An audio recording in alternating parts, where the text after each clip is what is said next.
Imps, Commander. Are they not truly the lowliest of all the races? Were it not for the hint of demon cunning in their blood, we most probably wouldn't speak to them as much as serve them for supper with a series of seasonal stuffings. As it is, however, the lizard lords have deemed it fit to strengthen the military cooperation between ourselves and those demoniacal dewdrops. I'd exhale an existential sigh upon the hearing of such folly, yet give it no further thought but for one devilish detail in the treaty. It is I, as our foremost general, who must, quite literally, stoop to inspect their armies. An impish high priest will be present, figures fit for farce that are greeted and received with ridiculous amounts of highly ritualized protocol. As Henry might say, Commander, I'd rather lick marmalade from an orc's behind than bow to an imp. My very reason for currying your draconic benevolence at this hour. Certainly I have your blessing to abstain from these grotesque formalities and tend to business rather than etiquette.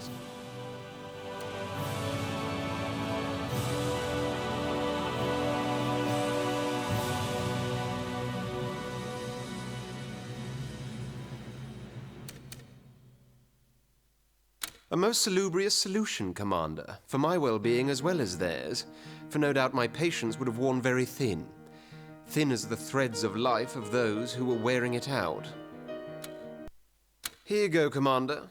I've been meaning to return your ring, though I admit I do so with a hint of reluctance. What little marvel it is, this ruby-set band, gave me no end of cheer.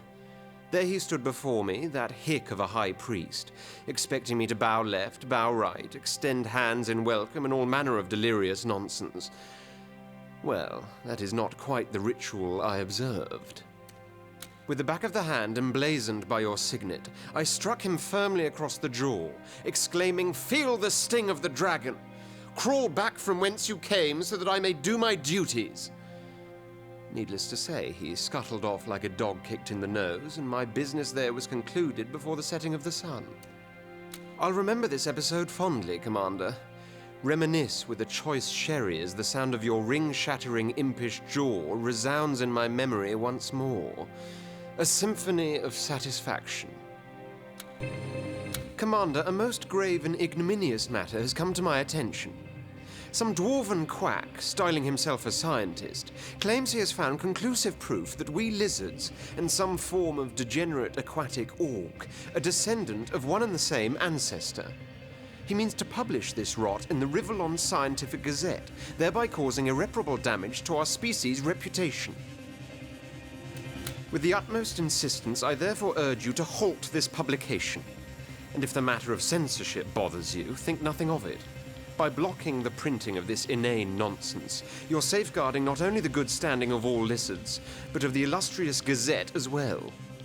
A dwarven scholar, really? The very notion is ludicrous.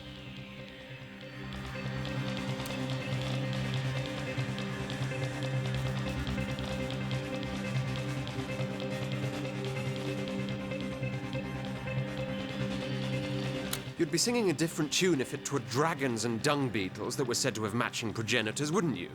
To hell with that dwarf! I dare say no one will believe his tripe anyway. It is abhorrent, Commander. Gutter press of the lowliest sort. The Rivellon Scientific Gazette has gone ahead and published that accursed gnome's findings.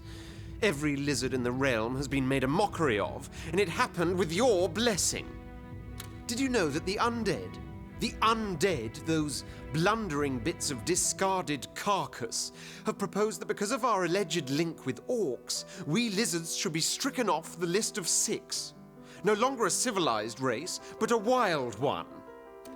We, who were the pinnacle of evolution, cast aside? Ha!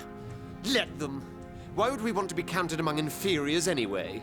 Let them have their list of 5. We shall be the ones. If there is one favor you can do for me, Commander, it's to invite Oberon up on one of the observation decks, give him a nudge, and let gravity prove elves can indeed not fly. Then at least he can pester me no more with his aggravating accusations of professional misconduct. He's been prattling on and on about some tiff between some of his sorry sort and a couple of undead as hot-headed as they are airheaded. He even talks of genocide, if you can believe it.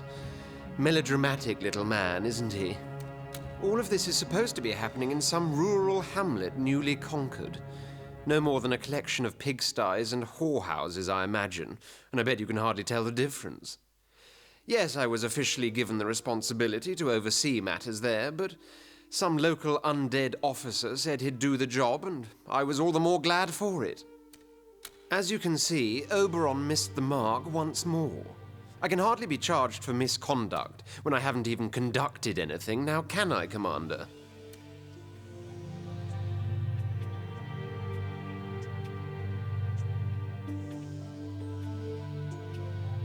Fine, if I must. I'll have a word with that skeletal sergeant I left in charge. Oh, but how I do detest having to leave these lofty heights, endless skies azure as my very skin, only to descend amid the mud and muck among which mongrel elves tarry. You'll have no more trouble with the Council, Commander, at least not on my part.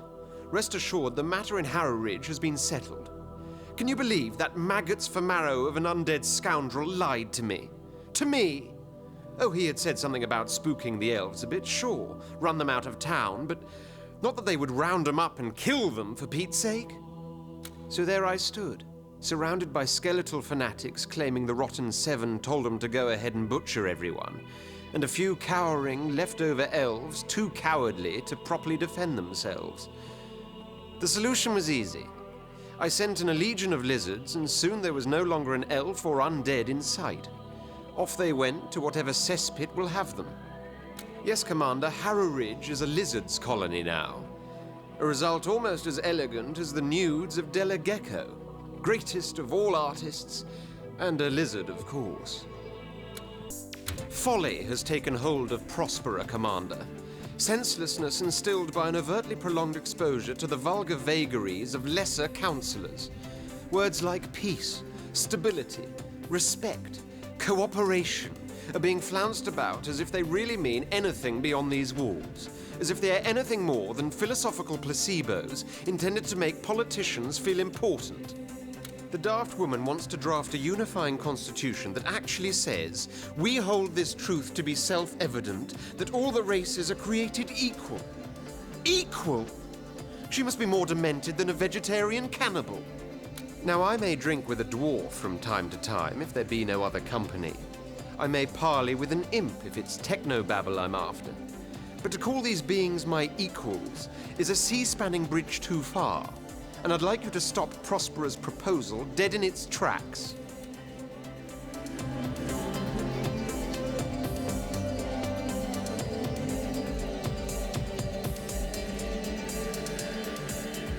If that is how it must be, reality will have to be the instrument that shall shatter the dreams of fiction. For a work of fiction, this Constitution is, Commander. Dead letter among a dead litter of all the races, each with the other's knives in their backs, now and forever. Oh, my prophetic soul, Commander. Let them sign 1,000 declarations of unity and equality. Each one of them rips open new wounds and makes old ones bleed.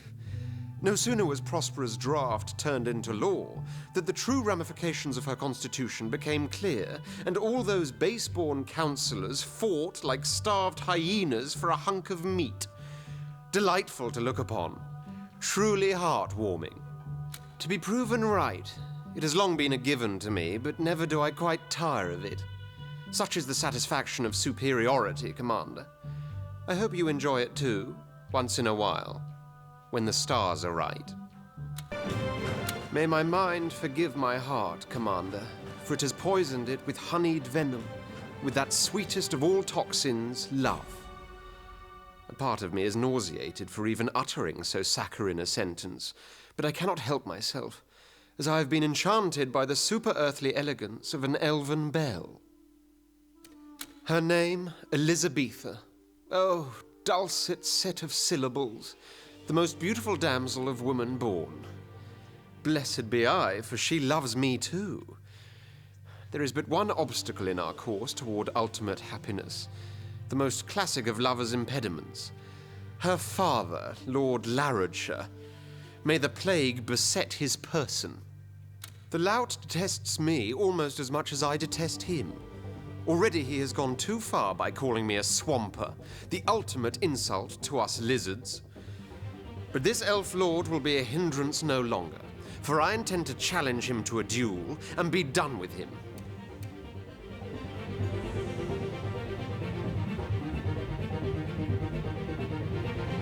If he accepts, that is. Lords like him, bedecked by titles bought, not born with, are usually notorious cowards. I do hope he bites, though. I have a surgeon's skill with a sword, and intend to slice him into dissolution bit by bloody bit. Lord Laradshire, Commander, has met his maker, no doubt to their mutual disappointment. The swine that called me Swamper accepted my challenge to a duel, whereupon I made him swallow his words and my sword besides.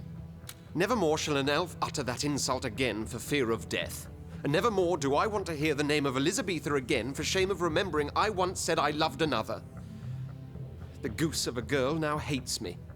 Hates a man for upholding his honor. To the seven hells with her. Let her beauty be burned from her being, for beauty was the temptress that temporarily upset my mind's balance. Love? Ha! And for an underbred elf to boot. I'll admit that when she denounced me, despair briefly besieged my senses. But with one swift mental gesture, I swept it aside like I swept her father's blood from my blade.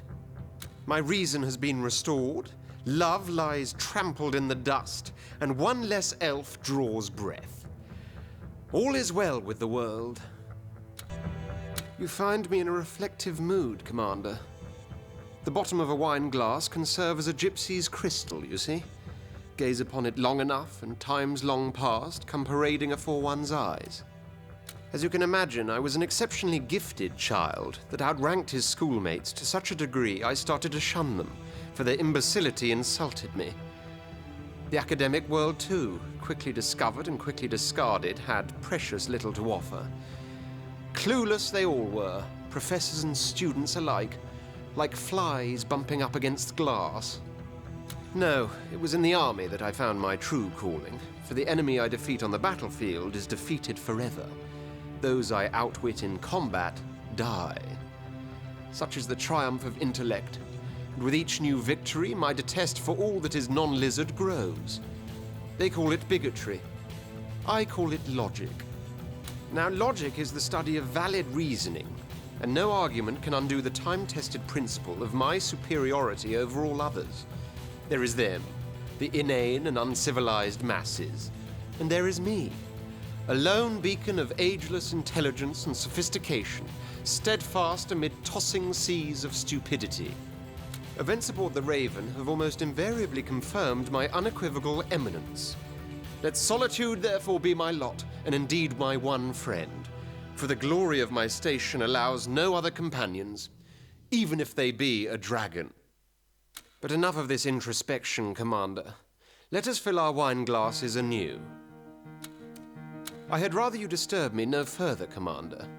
I am wandering the palaces of the mind, and the vulgarity that befouls their corridors when intruded upon by outsiders is quite unbearable.